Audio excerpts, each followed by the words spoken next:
Moi, c'est Titiane Nyonga. Je suis agripreneur. J'évolue dans le secteur de la production et la transformation du poulet de chair.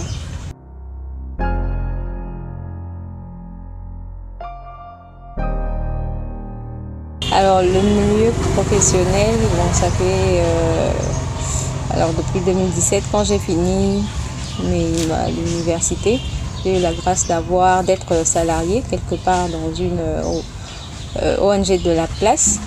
Et bon, 2 ans après, j'ai décidé de lancer ma propre boîte.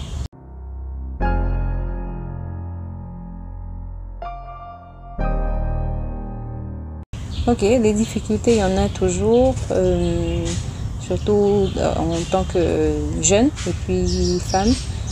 Parfois, il y a le manque de confiance dans la jeunesse et surtout quand on est femme aussi.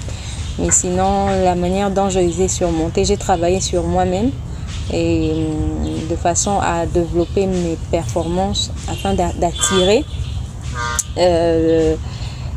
comment je vais dire ça, de travailler sur mes valeurs et sur mes qualités de façon à ce que les gens ne voient pas autre chose que mes compétences, quoi.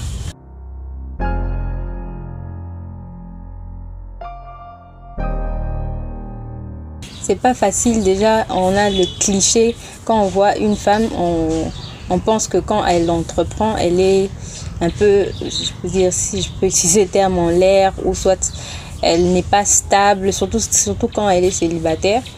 Il y a beaucoup de clichés derrière ça. C'est pas facile à cause des clichés qu'on se fait, surtout dans notre région ici au Kasaï. Et avec des pensées comme la place de la femme c'est à la cuisine, la femme ne devrait pas travailler. Et à combien plus forte raison, celles qui se battent pour créer une boîte, c'est pas du tout facile.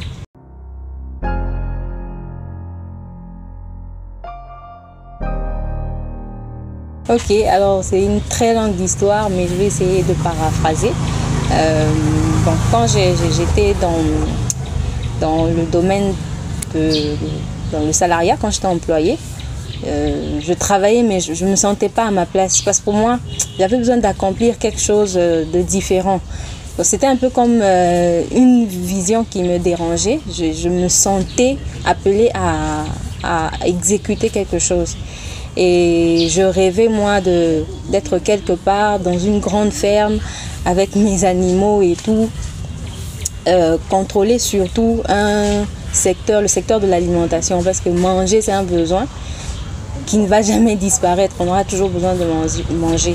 Et quand on est dépendant pour le manger des autres pays, on devient vulnérable.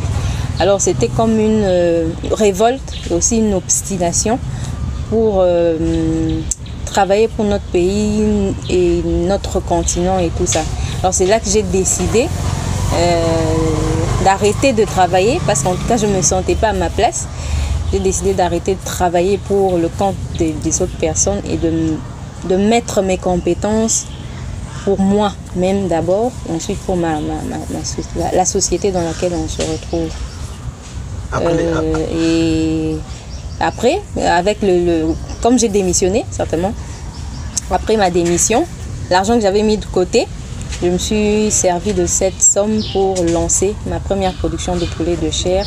Et jusque là maintenant, où je suis en train de me diversifier dans des départements, parce que ce que je veux, c'est contrôler la chaîne du poulet, de la production à la consommation. C'est comme ça qu'on évolue jusque-là dans le milieu dans lequel on se retrouve ici.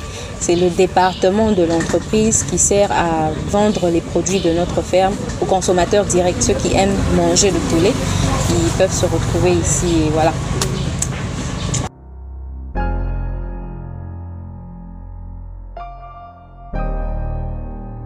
Alors, moi, je ne prends pas l'entrepreneuriat comme une solution au chômage, parce que entreprendre parce qu'on veut fuir le chômage, c'est pas une bonne résolution.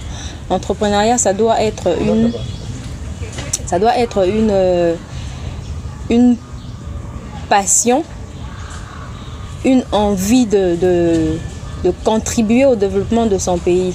Parce que ceux qui entreprennent parce qu'ils n'ont pas d'emploi, le jour qu'ils auront de l'emploi, ils vont arrêter d'entreprendre. Mais l'entrepreneuriat doit être comme un besoin pour contribuer au développement de son pays. Donc moi, je ne prends pas, en tout cas, l'entrepreneuriat comme une résolution. Bon, résolution au chômage dans le sens que ceux qui entreprennent vraiment dans le vrai sens du terme, ils engagent d'autres personnes. Ça fait que ça résorbe un peu le chômage. Mais ceux qui entreprennent parce qu'il y a le chômage, c'est pas une bonne résolution du tout.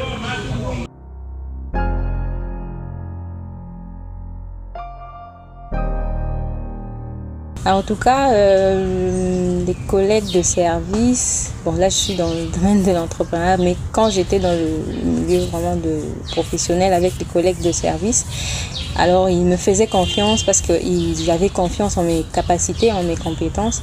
J'étais aussi une source d'information pour eux et voilà quoi.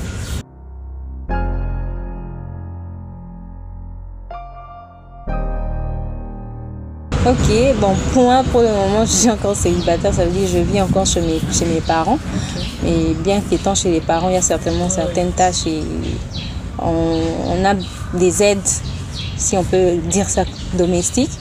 Mais je sais m'organiser quand je me réveille le matin, je dois faire ça. Et à tel moment, je me concentre sur mes activités. Donc c'est une question d'organisation. J'ai un planning chaque jour et je fais en sorte de suivre le planning correctement.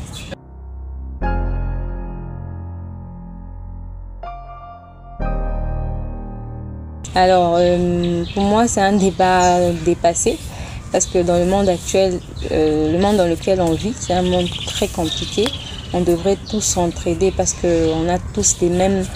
la quantité de neurones, donc on réfléchit tous de la même façon, chacun de sa façon. Les femmes réfléchissent de leur façon, les hommes de leur façon, mais on peut mettre ça ensemble pour créer une société un peu plus prospère que celle dans laquelle on vit actuellement.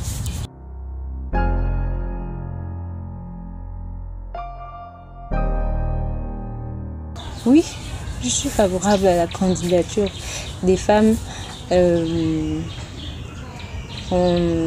compétente quoi.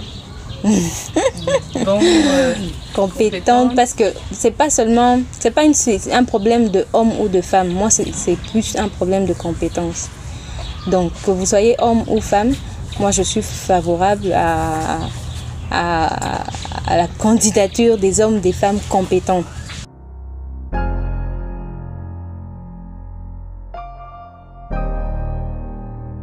Alors moi, ce que je dis aux jeunes filles, c'est qu'il faudrait qu'on arrête de subir et de continuer à se plaindre. C'est maintenant qu'il faut agir, c'est maintenant qu'il faut se lever.